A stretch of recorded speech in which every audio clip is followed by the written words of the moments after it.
Well, hello there and welcome back to the U-Boat Workshop for stage 4.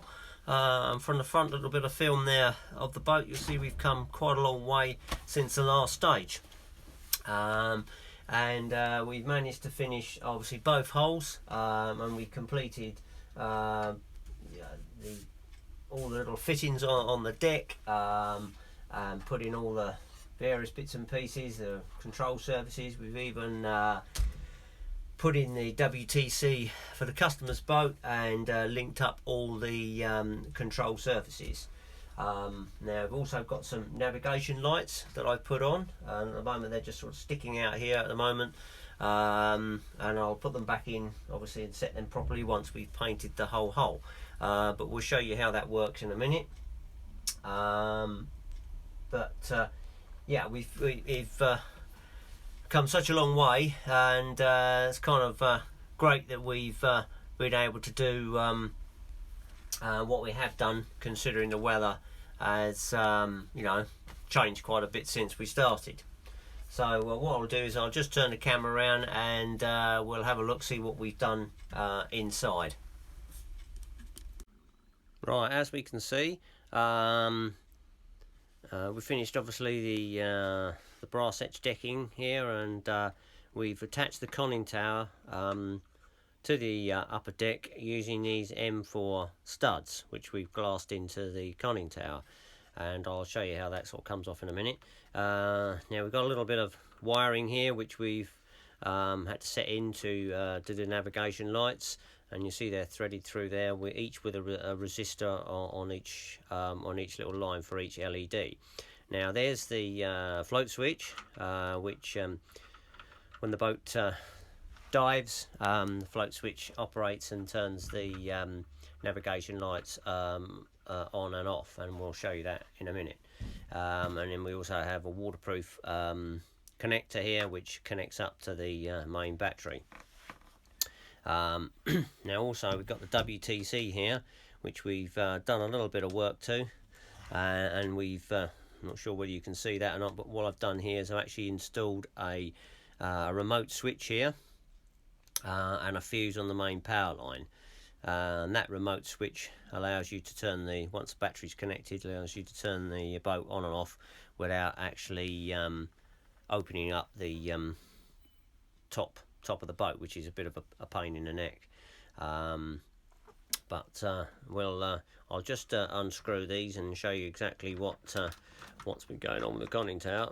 It shouldn't take, but I mean, I don't envisage you taking the conning tower off once it's all been put on. Once it's been painted, you shouldn't need to do that whatsoever. But it does remain an option. And there we go. As you can see, there's a conning tower with the studs on, which have been actually fitted into some perf plate which I've glassed into the main line. There we've got the main handrail for the deck gun. We've got no handrail along here for the docking handrail, which I've omitted because it's just a nightmare if you're putting the top on, and I'll show you that in a minute. So let's get back and turn the camera back, and then we'll show you how the nav lights work. Right, now we're back to show you these navigation lights. I've wired it, I've just put the battery on and connected them up, and here's your little clipper which will enable you to switch the boat on and off when you've obviously connected to the battery. It makes it a lot easier. So the nav lights, as I said, are just poking out at the moment. They'll be pushed back in once we've painted the boat and everything else. So they're pretty bright, but they're really good because when the boat is on the surface, you'll be able to pick the boat out really easily, and that's really cool. And then when she surfaces again, the lights will come on, and you'll be able to see it straight away, which is really good, and hopefully your mates will be able to see as well, and won't run you down, but can't guarantee that. But they are pretty bright, and as you can see, I'll just turn her on, and there we go. As you can see, that's quite a bright by a bright light, and there's one at the rear, and obviously the two on either side of it. So once they're in now, they'll shut up really well, and then you can kind of just flip it off, and off she goes, and that's it. Now, if I turn them back on again, you'll see how it works with the float switch. So when she's on the surface, she's got the lights on, and I'll just move the float switch up as she obviously as she dives, and off they go.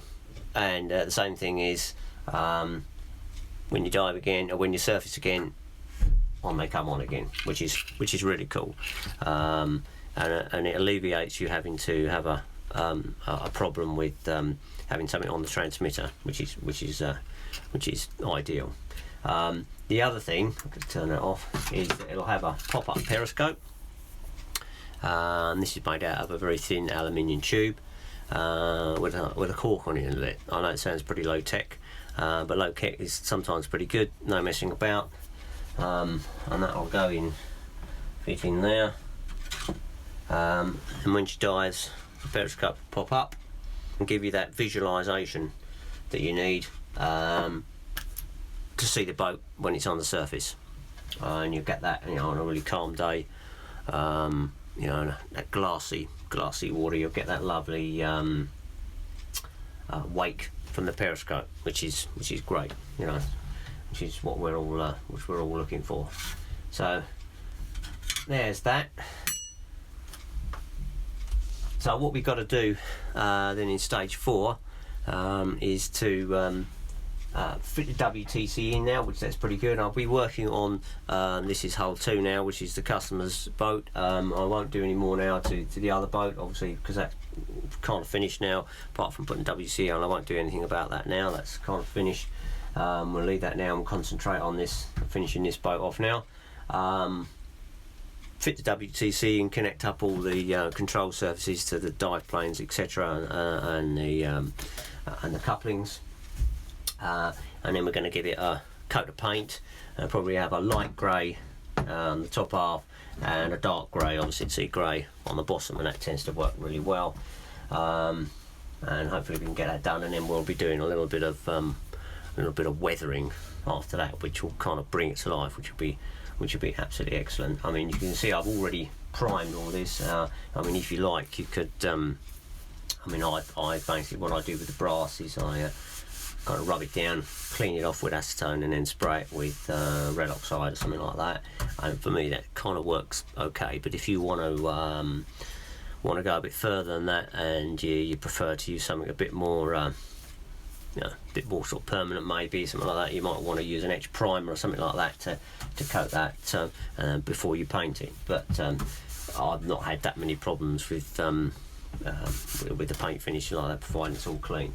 But as you'll notice, I said beforehand, there are no handrails along the surface here, and the reason for that is, and I think it looks kind of better without those docking handrails on there. I think it's a bit too busy and complicated with that, and I think if you put them on there, I've drilled the holes for them, so if you've got a static show or something like that and you wanted to be more precise, something like that, you may want to put them on there, and you can do that. That's not a problem.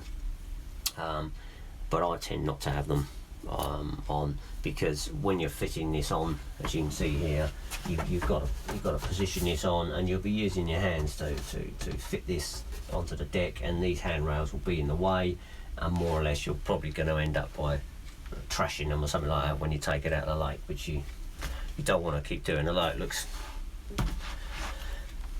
quite correct. But I think later in the war they took them off. I think they had them on during the beginning, before the war, and then I think they took them off, and they only used them for docking handrails because they did get in the way. So, but I think it looks a lot better without them. And a bit of draftsman's license here. I mean, the boat's reasonably correct, but in a lot of places it's not exactly perfect to the boat itself. But you've got to think about what you're doing in the water, and it's a usable. It's going to be used, and you want it to work correctly, and you don't want too many things breaking off every time you take it down the lake. But most of the fittings here have been connected on these guards here. These could be a bit of a problem if you get them caught up in the car, but that's it. Other than that, she's pretty much ready for painting. A little bit of work to do on the WCTC. I've had it in the water once, but I've just got to test it again. But nothing too great. I think that'll be done. And then once we've done the painting and a little bit of weathering, we can then get on into the tank and do a bit of testing. Now, hopefully, I can finish that before the weather gets too cold, because it's obviously chilled off quite a bit, and I don't want to be testing this at Christmas. So hopefully we can get it in the tank pretty quickly. Now, one other thing I should just say is that I've actually added some ballast, and I'll just show you. Now, and here we are.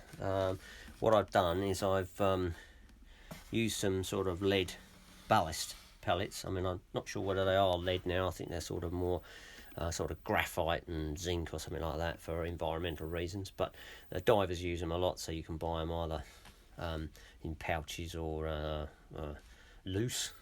What I've done is you mix up a bit of resin, put the pellets in the resin, they get all coated, and then you can pour them inside here.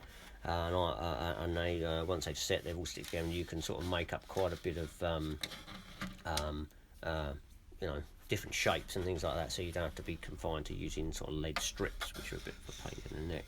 And obviously the drain holes have been put in as well, but there's about 1 kilo in there, so that makes this whole hole about 2.5 kilos. Now, I'm hopeful that should be enough to sink this boat quite adequately, and it will obviously give it a bit more buoyancy, so it'll stay in the water and won't be top heavy. I'm pretty hopeful that the boat will sink fairly easy. Now, it won't be even, but we'll have to put some foam in later on to get it ballasted correctly. So that's it really. A little bit of work to do, but I think the next time we come back should be all painted up, and it will look pretty cool, I think. And hopefully we'll be testing it in the tank outside, and maybe ready before Christmas, ready to go on its first voyage. So see you in the next stage.